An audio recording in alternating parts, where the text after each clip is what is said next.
আসসালামু আলাইকুম। কেমন আছেন সবাই? আশা করি আলহামদুলিল্লাহ ভালো আছেন। আসলে একটা ভিডিও বানালাম। ভিডিওর মধ্যে হচ্ছে যে ইদানিং একটা ভিডিও প্রায় চলমান। আপনারা হয়তোবা ফেসবুক ঘাটাঘাটি করলে হয়তোবা দেখতে পারবেন। আসলে ভিডিওটা হচ্ছে এই যে আমাদের বলবো পশ্চিমাদের কালচার আর আমাদের ইসলাম ধর্মের কালচার, অন্য ধর্মের কালচার বা আমাদের কালচার কীরকম। আসলে আমাদের কালচার তো এই বলে যে নারীদেরকে সম্মান করো এবং নারীদেরকে হেফাজত করো। আপনি হয়তোবা কিছুদিন আগে হয়তোবা একটা ভিডিও ভাইরাল হয়েছিল যে অ্যাপস্টাইন ফাইল, যার মধ্যে আছে হাজারো মানুষের মুখোশধারীর মুখোশ। আপনি অবাক হয়ে পড়বেন যে কী জঘন্য হতে পারে একটা মানুষ, যার প্রতিশ্রুতি একটা মানুষকে, মানে কি বলবো, একটা আমার মুখে দিয়ে কথায় আসতেছে না, এরকম জঘন্য ভিডিও বা সামনে আসতেছে ইদানিং। আসলে কি বলবো, মানুষকে এইভাবে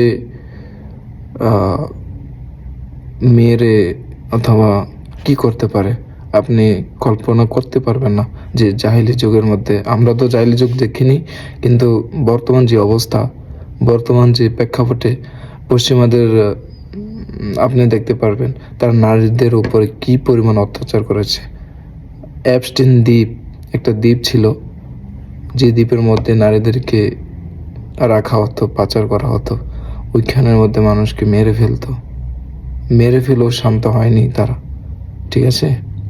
তো ওইখানের মধ্যে আমাদের ইসলাম ধর্ম দেখেন কত শান্তির ধর্ম। আমাদের ইসলাম তো এটাই শিখায় যে নারীদেরকে সম্মান করুন, নিজে হিংসা করবেন না, বা একটা জীবন ব্যবস্থা যার মধ্যে আছে আপনি শান্তি খুঁজে পাবেন। ইসলাম হলো এমন একটি জীবন ব্যবস্থা যা মানুষের দৈনন্দিন জীবনের ক্ষেত্রে ব্যক্তিগত, সামাজিক, অর্থনৈতিক, রাজনৈতিক নির্দেশনা প্রদান করে। তো ওই প্রেক্ষাপটে ইসলাম আসলে আমার থেকে অনেক ভালো। আমি অনেক লাকি যে আমার ধর্ম ইসলাম, কারণ আমার ধর্ম এটাই শেখায় যে নারীদেরকে সম্মান করো, মানুষের সাথে ভালো ব্যবহার করো এবং হিংসা বিদ্বেষ করো না, এটাই শেখায়।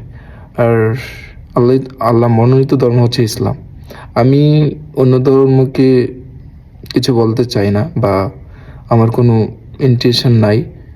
বাস আমি এটুকু বলতে চাই যে মানুষকে এরকম করতে পারে। আমার এই ভিডিওটি না দেখলে আমি হয়তো বুঝতে পারতাম না যে পশ্চিমাদের মুখোশ, মানে হয়তো আপনি বুঝতে পারবেন যে ভিডিওগুলো দেখলে। এই বলার ছিল আর কি। অবশেষে একটা কথা বলবো, নিজে ভালো থাকুন, অপরকে ভালো থাকার সুযোগ করে দিন। আল্লাহ হাফিজ, বাই বাই।